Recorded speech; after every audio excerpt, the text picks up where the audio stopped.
दुनिया के कूटनीतिक मंच पर ग्रीनलैंड के लिए सौदेबाजी हो रही है। इस बीच विस्तारवादी रहे यूरोप को रूस के राष्ट्रपति पुतिन ने आईना दिखाया है और ग्रीनलैंड की कीमत लगाई है। ये कीमत है मात्र 23 अरब रुपए। पुतिन ने तंज कसते हुए कहा कि इतना तो अमेरिका दे ही सकता है। ग्रीनलैंड पर अंतर्राष्ट्रीय कूटनीति में चल रहे घमासान के बीच रूस के राष्ट्रपति व्लादिमीर पुतिन ने यूरोप के जख्म कुरेद दिए हैं। रूस के राष्ट्रपति ने कहा कि डेनमार्क ने हमेशा ग्रीनलैंड के साथ एक कॉलोनी की तरह व्यवहार किया है और उसके साथ बहुत सख्ती और बेरहमी से पेश आया है। रूस के राष्ट्रपति ने बर्फ से भरे द्वीपों की खरीद बिक्री का कुछ ऐतिहासिक उदाहरण देते हुए ग्रीनलैंड की कीमत लगाई है और कहा है कि आज के समय में इसकी कीमत 200 से 250 मिलियन डॉलर बैठती है। 250 मिलियन डॉलर रुपए में लगभग 23 अरब रुपए होते हैं। ये रकम 1 बिलियन डॉलर से भी कम है। जिस आइलैंड पर कब्जा करने के लिए अमेरिकी राष्ट्रपति ट्रंप किसी भी हद तक जाने को तैयार हैं, उसकी कीमत मात्र 23 अरब लगाकर पुतिन ने यूरोप को बता दिया है कि अमेरिका के सामने यूरोप का मूलभाव कितना कमजोर है। पुतिन ने 21 जनवरी 2026 को रूसी सुरक्षा परिषद की बैठक में ग्रीनलैंड पर लंबी बातचीत की।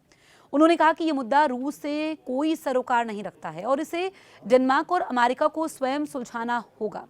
रूसी राष्ट्रपति इतिहास के पन्नों को उलटने लगे और चले गए साल 1867 में।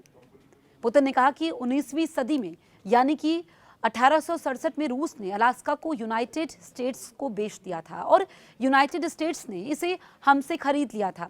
पुतिन ने कहा कि अगर मुझे ठीक से याद है तो अलास्का का एरिया लगभग 1.717 मिलियन स्क्वायर किलोमीटर है। हो सकता है इससे थोड़ा ज़्यादा।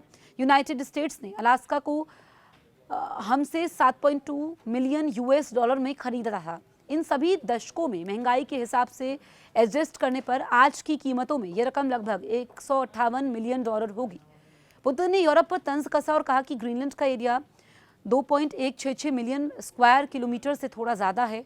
उन्होंने कहा कि ग्रीनलैंड और अलास्का के क्षेत्रफल में लगभग 449 से 450 हज़ार स्क्वायर किलोमीटर है।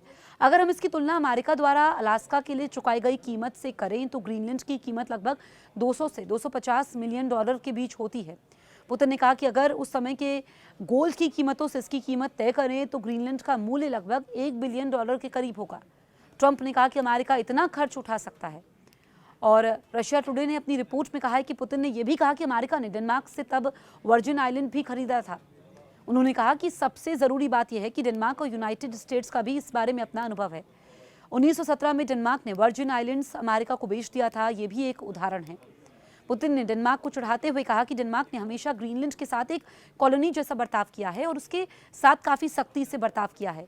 जिस आइलैंड के लिए दुनिया का सर्वोच्च नेता कुछ भी करने को तैयार है, उसी आइलैंड की कीमत दुनिया के दूसरे सबसे शक्तिशाली नेता ने 23 अरब रुपए लगाकर यूरोप के जख्मों पर नमक रगड़ दिया है। पुतिन को ये बयान ट्रंप की मांग को सामान्य बनाता है, जैसे संप्रभुताओं का कोई मतलब नहीं हो और क्षेत्रों की खरीद फरोख्त सामान्य बात हो। पुतिन ने ग्रीनलैंड की मामूली कीमत बताकर यूरोप को चढ़ाया है, जैसे ग्रीनलैंड कोई सस्ता सौदा हो, जबकि यूरोप इसे संप्रभुता का मुद्दा मानता है। दरअसल पुतिन यूरोप और अमेरिका के झगड़े को इत्मीनान से देख रहे हैं, क्योंकि इसी यूरोप के नेताओं से पिछले 4 सालों से यूक्रेन युद्ध में पुतिन को परेशान कर रखा है।